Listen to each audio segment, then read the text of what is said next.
Egaa obboloota koo har'aa tokko isiniif dhaama. Egaa ijoolleen akkana baay'eedha. Dhugaa dubbachuuf waanuma fe'ee yoo soo ta'ee koomentii akkana abadan dhugaa dubbachuuf arguurreen barbaadu. Waan akkana kanarree ol baasuu hin feene garuu immoo ijoollee baay'een koomentii akkana barreessan. Shamarran kafoonni hordoftoota kabajamtoota saanaan YouTubees galcha irratti argamtan jirtu bakka jirtanitti nagaan waaqayyo isiniif haa baay'atu jecha. Egaa waa tokko isiniif dhaama. Keessattuu nuti ijoolleen biyya ormaa jirru yookiin immoo gola madaamii keessa jirtan waa tokko bitaa isiniif dhaama. Isheen tarii isin fayyaduu dandeessi, kan fayyadus jirti, kan isin fayyadnes hin jira. Beektanii gorsa namaa waa xiqqoo waa baay'ee keessaa waa tokko fudhatta. Anis akka obbulummaatti waa tokko isiniif dhaamuun barbaada. Egaa ammuma fe'ee yoosuma ta'ee tarii nama amma micayyoon gadi lakkisee jalatti koomentii micatti nama akkanatti duutee minaamin jedhee gadi lakkisee micayyoon tun akkuma beekamu lubbuudhaan dabartee jirti. Waaqayyo lubbuu ishee amaaru. So koomentii kana jalatti namoota baay'een tasfaa namoota kutaniidha jechuudha. Namoota tasfaa kutan yookiin immoo ani beeku inja barreeffama kana yoo barreessitan ittuma yaaddanii barreessan moo bakka sinumaa dhufeef yookiin immoo sammuu keessaa waan akkana qabaatanii kan barreessan jechuudha tokko dhugaa dubbachuuf. Kanan boo'isiin jira, kan baay'ee tokko na gaddisiisesin jira. Koomentii hedduudha. Garuu immoo isa keessaa maal seetanii micattiin takka akkana jettee dhugaa dubbachuuf ani hangan qaburraa sin gargaara. Garuu immoo gara keessattiin illee dubbisee hin ture jechuudha. Yaw YouTube illee hin qabdu lakkoofsa keenyaa ergi jedheen hin ture. Maatiin kiyya waggaa 8 taa'etan jettee waggaa 8 taa'een obboleessi kiyyaa fi abbaan kiyya qabeenya sana kaadanii bilookii na godhanii. Anis immoo waggaa 8 hojjedhee biyya ormaa keessatti namoota baay'een dhabee hiriyoota kiyyaa qarshii akkasiniif hin erguudhaan hiriyoota kiyyaan illee adda ba'ee isaan caalchifadhee isaan immoo diina natti ta'anii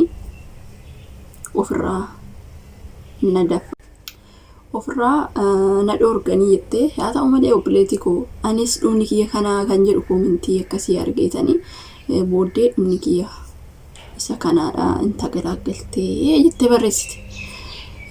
Tarii dhugaa dubbachuuf yaadnu kun tasumarree mataa namaa sammuu namaa keessaa akka naannofni waan akkanaa kun akkuma salphaatti barreeffama kanaan hojjechuun dhugaa si dhugoomee tarii waan akkasii hojjechuu dandeessa. Dhugaa dubbachuuf qarshiin tun waggaa 8 obboleewwan keessatti rakkina tokko baaftee gaafa himatti miidiyaa irratti sin ba'uu namni sin dhaga'uu kan jedhee to'achumarraa iruma qabduttuu iruma dubartiittuu rakkinni kee isa kana gaafa jettanii rakkina keessanii himattan ol baatanii tarii namni sin gargaaruu danda'a. Yaadanillee ta'u qarshiidhaanis ta'uu baatu kadhannaa fi yaadni namaatuyyuu waan sammuu namaa keessa dhufe san nama keessaa haqaa jechuudha. Kanaaf garaa keessan uffattanii waan hin taane biyya ormaa keessatti ofumaaf jiraadha. Maatii keessaniitis jiraachuu baattanii ofii keetiifiyyuu ofiif jiraadhu. Waan akkanaa sammuu kee keessa galchitee waan hin taane ani akkana nuuf godhaa, ani lubbuu kiyya nuuf baasaa, birrii na dhoowwatanii qarshiidhaaf jecha xaarii bakka maaliif addunyaa irratti waan dhufneef xaarumaaf waan ta'e nyaadhu taa'itoo nyaadhu nuun hin jenne ajajni koo waan akkanaa kun bakka hundumattuu taa'aa nyaadhaa nuun hin jenne ganuma gaafa nu uumu waaqni taa'aa nyaadhaa nuun hin jenne. Kanaaf xaarii nyaadhu lafa itoo humna keetii nyaadhu jedhe sii galee. Kanaaf ati fayyaa qabdaa. Ati fayyaa qabaannan qarshii tana fidde malee osoo fayyaa dhabdee qarshii tana hin fiddu sii galee. Ammas taanan irra deebitee hojjechuu dandeessa. Ammas bakka nama kutannoo qabu yoo taate waan akkana sammuu kee keessaa hin haqxaa jechuudha. Ani ofaan ajjeessaa, ani akkana nuuf godhaa, ani hiriyaan kiyya akkana na godhee, hiriyaan kiyya narratti jaallate.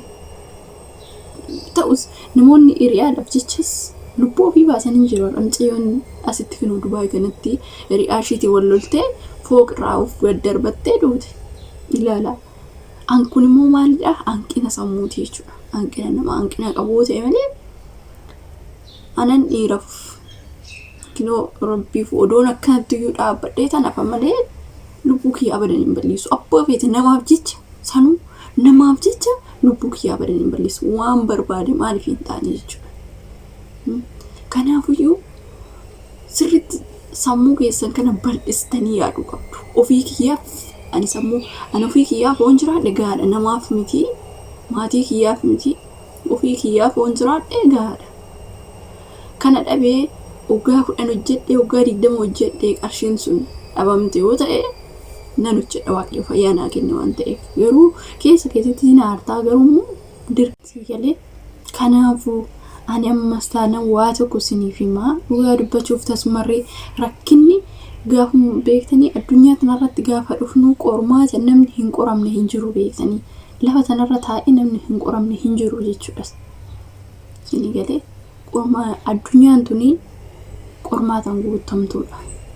Kanaafuu immoo qormaata san darbuudha fi akka amantaa keetitti cimtee amantaa keetiin laphee kee qulqulleeffachuu dandeessa. Si galee kan kanarraa nafee hiriyaan kiyyan irratti jaallatee abbaan manaa kiyyan irratti fuudhee fuudhu. Atis akka rabbi si jiraachisetti hin jiraatta. Irraa fagaattis ta'ee sammuu kee keessaa dileetii of godhi baaki. Malee of hin dinqin. Amma ijoolleen tokko hiriyaan isaanii isaan dhiisee gaafa kan biraa wajjin hin arganii kan kilooriksii dhugdutu jira. Ani asuma irrattuyyuu baay'een arge dhugaa dubbachuu baay'uma tokko gaafii natti ta'e kun hojii seexanaati malee ani namni hafuura qulqulluun laphee isaa keessa jiru akkana of godha jedhee hin yaadu jechuudha. Namaaf jecha nama hafuuraaf jecha lubbuu kiyyeenuma hin baasne jechuudha ani dhugaa dubbachuuf. Inni hartaa akka nama tokkootti tarkaanfii lubbuu kiyya irratti fudhadhuuf hin jiru waan akkanaatiif. Lubbuun namaa qaalii miti. Si galee tokko deemu tokkotu jira. Nama addunyaa tanarra nama miliyoona meeqatu jira naate. Sun sin barbaadu ta'ennaan nama baay'een si barbaaduu danda'a. Si galee kanaafiyyuu kun qooda rabbiiti, hiree keeti. Hireen kee immoo namni kun siin ta'u taanan kun bakka kan hireen kee siif kenne kan carraa keetii eeggatta. Injiru taanan immoo akkanatti tamasgeen kophaa keetu jiraata. Fataa itti jiraata jechuudha. Wanti nama dhiphisee nama bakka ani gin miidiyaa kanarraa dhugaa dubbachuu fi namni akka kiyyaatti waa barattan jirtu. Namni gaaris yaraas miidiyaa kanarratti barattan jirtu. Waa hedduun baradhe jechuudha dhugaa dubbachuuf. Namni miidiyaa fayyadamee garuu waa baay'ee barata jedheeti yaada. Dhugaa dubbachuuf ani gin jireenya ofii keessatti waa baay'ee baratu. Kanaafiyyuu namni miidiyaa fayyadamee kana jechuun ani namni tokko amma hiriyaan kiyya irratti fuudhee irratti jaallatee abbaan manaa kiyya akkas godhee kanaaf erga inni si jibbinaan iyyuu si dhiisee deeme waan ta'eef atis immoo kan carraa keetiin dhabdu malee of ajjeessaa maaltu maraatu kanaaf dennaati arabaatu kana sammuu keessaa dileetii of godhaa malee hojjedhu qixxeen godhii hojjedhu maatiin keetii isaa nyaatu qabeenya kee nyaate haa nyaatu khalaas ati fayyaa kee bichaa qabaattee ati fayyaa yoo qabaattee wanti hundumtuu iyyuu deebitee dhufti tarii waa takkaan milkooftee si darbuu dandeessi jechuudha. Namoota tokkotu ture dhugaa dubbachuuf Finfinnee keessatti warreen sagalee kiyya dhaggeeffatan dhugaa dubbachuuf haasaa kiyya kana keessatti tarii waan xiqqoon sin fayyaduu dandeessi akkanumaan qaayyaati jettanii tuffachuu doon taane yoo dhaggeeffatan sin fayyaduu dandeessi jedheetan nama tokkoof namoota abdii kutatan yoo jechinanii jedhu kun galeef ta'e abdii itti ora jedheetan yaada dhugaa dubbachuuf koomintii akkasii kana dubbisee hedduu tokko garaan na kaffa'ee nan boolleedha. Maaliif jennaani waan akkana afaan ofiitiin siruma barreessuu miti sammuu ofii keessattuu yoo yaadu baay'ee tokko sheemina gaarii miti siifuyyuu gaarii miti dhugaa dubbachuuf wanti afaan ofiitiin jedhanii inuma nama raga waan akkanaa kun immoo hojii seexanaati. Siyalee hojii seexanaa godhi godhe siin jette. Kanaaf immoo yeroo sanitti kadhannaadhaan seexana sana ofirraa gubuu qabda. Hanna akkasii nama santu maal ta'e seetanii namoonni suni isheen biyya arabaa dhuftee inni immoo waanuma ta'e finfinnee keessa deemee nagadaa ture. Yeroo kanatti ishiin dhukkubsattee rakkinuma sanitti deebi'anii mana shaayii wayii banatanii osuma mana shaayii san naanneffachaa jiranuu dalagachaa jiranuu lootorii kutan. Lootoriin tuni lootorii naannoo biliyoona tokkootitu ba'ee fi jedhamu. Nu garbichu dhageessanii ta'e seenaa sanii akkasitti namoonni sun waaqayyoon isaan jijjiire jireenya isaanii ilaala. Waan xiqqoodhaan namoonni sun dhugaa dubbachuuf ilaalame namoota akkanaatti raayii maal barattu waaqayyo koo baqa gateetu siin gatu namni si gatu si waan gatee siin gatu kanaaf abdii kutattanii waan akkanaa hanga lubbuun keessanii ofirratti harkaan fudhachuu akkasiin geessine jechuu barbaadate. Si jedhee innaa akkasii obboloota koo hunduma keenya waaqayyo biyya ormaa kana keessatti amaa namaatuyyuu naman dhageessisini. Egaa obboleettii keenyas immoo hojii seexanaati kan akkana godhee ta'us immoo nuyi waan akkanaa kana yaaduun qabnu sammuu keenya keessatti.